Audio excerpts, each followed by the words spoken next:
Hello everyone. मैं क्या हूँ, मैंने आपको बता दिया कि मैंने अपना मेरा नाम विकास है और मैंने अपना बिट्स प्लानिंग से एमटेक किया है। तो आपको ये पता होना चाहिए कि I am not a uneducated person. मैं कोई अनपढ़ गंवार आदमी नहीं हूँ जो आपको ये चीज़ें बता रहा हूँ। ठीक है, तो मैं जो बताऊँ उस पर आप बिलीव करिएगा, तभी आपको आपकी लाइफ में जो प्रॉब्लम चल रही हैं उससे आपको छुटकारा मिलेगा, वरना नहीं मिलेगा। क्योंकि आजकल जितने भी एस्ट्रोलॉजर्स हैं या जो भी एस्ट्रोलॉजी करी जा रही है, that is totally based on predictions. ठीक है, वो प्रेडिक्शंस पर है। ठीक है, तो अभी आपको ये देखना पड़ेगा। आज मेरा टॉपिक है फिर से राहु और केतु। राहु और केतु ही मैं बार बार क्यों लेता हूँ, क्योंकि राहु और केतु को मैं ये बोलता हूँ कि ये ब्लैक होल्स ऑफ एस्ट्रोलॉजी है। ठीक है, ब्लैक होल जिसके बारे में जाना नहीं जा सकता।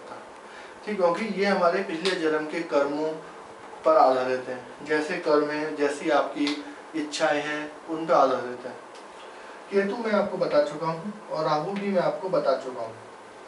ठीक है, अगर आप देखेंगे कि राहु क्या है, राहु अगर आप एक मून को ले लें, जो आप आसमान में जो मून देखते हैं, that is only your reflection. Okay, that is only your reflection, that is your body part I will say. And moon also represents your mother. अगर आप देखेंगे कि इस पे लाइट नहीं पड़ती है दो हिस्सों पे।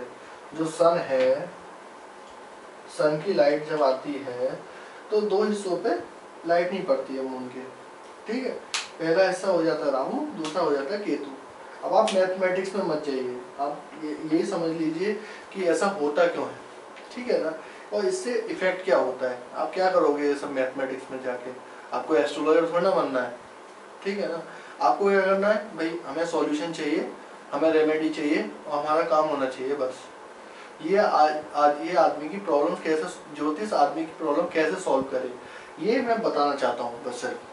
तो उसके लिए पहले आपको राहु और केतु को ढंग से, बहुत ढंग से समझना होगा। जब आप बहुत ढंग से उसको राहु और केतु को समझ जाओगे, तब आपको रियलाइज होगा कि हम कहीं भटके हुए हैं। ठीक है ना, तो आप देखेंगे एक केतु है, एक राहु है। ठीक है, केतु क्या है, केतु का मतलब आप समझ लीजिए जैसे एक बच्चा है। ठीक है, वो क्या करता है, छोटा बच्चा 5 साल का खिलौनों से खेलेगा।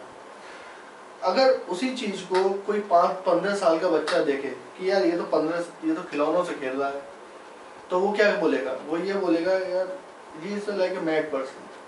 ठीक है, क्यों, क्योंकि जो 15 साल वाला लड़का है वो उससे डिटैच हो चुका है। The detachment is Ketu.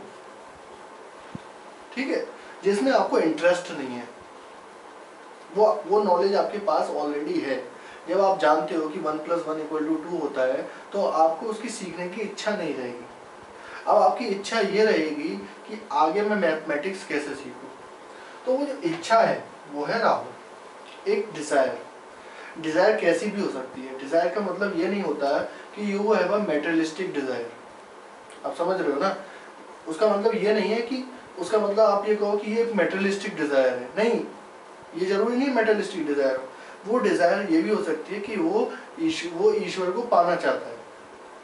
तो लोगों ने ये बहुत गलत भ्रांति फैलाई है, लोगों ने गलत बोला है कि उसका मतलब ये होता है कि आप बेसिकली मेटेरियलिस्टिक हो। नो, उसका मतलब मेटेरियलिस्टिक नहीं है, उसका मतलब है एक इमेज जिसके पीछे आप भागना चाहते हो। वो इमेज ईश्वर की भी हो सकती है। ऐसा नहीं है कि आप ये बोलो कि वो मेटेरियलिस्टिक ही है, कि गाड़ी चाहिए, बंगला चाहिए, ऐसा कुछ नहीं है। ठीक है, अगर आप मेरी रिसर्च पे विश्वास रखते हो और जो मैं बोल रहा हूँ वो 100% मैंने पूरा रिसर्च किया हुआ है। ठीक है, तो राहु, केतु क्या है, राहु का मतलब है आपके अंदर एक थॉट्स जो आपके चलते रहते हैं, क्योंकि दिन भर आप डेली ना डेली कुछ ना कुछ करना चाहते हो। That is Rahu only. मन में कोई इच्छा रहती है, दबी रहती है, वो राहु है। केतु क्या है, Ketu is the sound energy. Ketu is the sound energy. Ketu क्या है, केतु जो है वो साउंड एनर्जी है। तो साउंड एनर्जी जब भी आती है तो आप क्या करते हो, आप सोच नहीं पाते हो। जैसे अगर मान लो आप टेलीफोन पे बात कर रहे हो और किसी ने बोल दिया कि किसी ने टीवी चला दिया बराबर में, तो आप क्या है उस वक्त आप इरिटेट हो जाते हो। क्या हो जाते हो, इरिटेटेड हो जाते हो कि यार तो उसने टीवी चला दिया, अब मैं बात नहीं कर पा रहा हूँ। तो वो साउंड एनर्जी है। साउंड एनर्जी वो केतु है, वो केतु एनर्जी है। केतु क्या है? Ketu is a headless planet, ये ज्योतिष में बोला गया है। डराया भी जाता है कि अरे यार एक तो एक ऐसा आदमी जिसका सिर नहीं है वो केतु है। उसका मतलब एक कोडेड है। कोडेड क्या है कि Ketu is a headless planet. Headless planet का मतलब क्या है? Ketu is a sound energy. जब भी साउंड एनर्जी आएगी वो हेडलेस हो जाएगा, आप सोच नहीं पाओगे ना। मैं बोला ना कि टीवी चला दिया किसी ने, डिस्टरबेंस कर दिया, आप क्या करते हो? आप सोच ही नहीं पाते हो, वो पैटर्न ही खत्म कर देता है। साउंड एनर्जी आपके पैटर्न, सोचने के जो पैटर्न है वही चेंज कर देता है। That's why sorry, this is called Ketu energy. तो केतु और राहु साथ में नहीं रह सकते। केतु और राहु कभी भी साथ में नहीं रह सकते, क्योंकि डिटैचमेंट और डिजायर एक साथ नहीं रह सकता। If you are completely detached, अगर आप डिटैच्ड हो तो आप डिटैच्ड हो, और आपके पास डिजायर है तो आपके पास डिजायर है। डिजायर के बाद डिटैचमेंट आना जरूरी है, ही है, वो आएगा ही।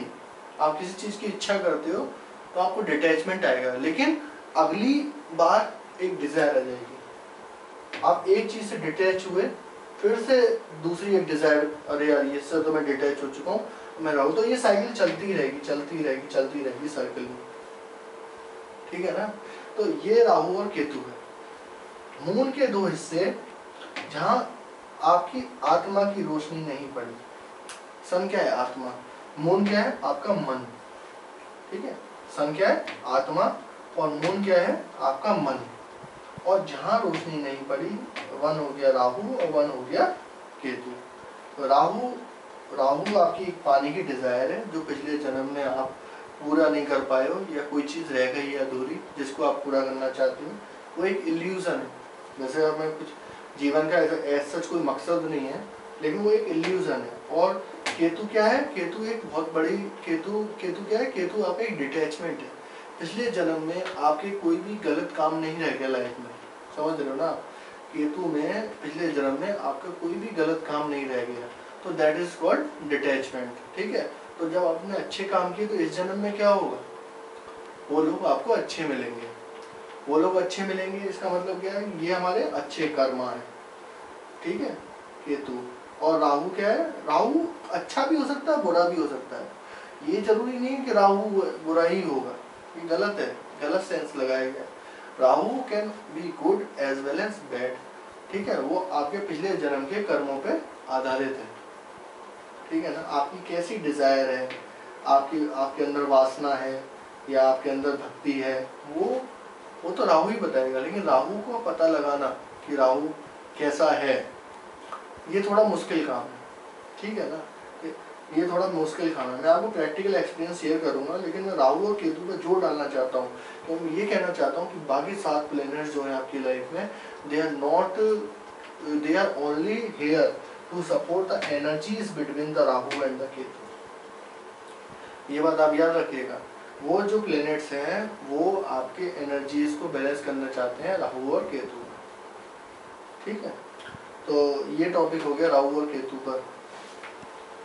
हाँ, मुझे लगता है कि आप ये बात याद रखना, Ketu is a sound energy, it's always a sound, ठीक है। तो अब मैं ये वीडियो बंद करता हूँ, और मैंने राहु और केतु के बारे में बता दिया। सूर्य की रोशनी जहाँ न पड़े वहाँ अंधेरा, वहाँ अंधेरा मीन्स कुछ गड़बड़ है। एक हो गया राहु और एक हो गया केतु, ठीक है। So that's all from my side, thank you very much.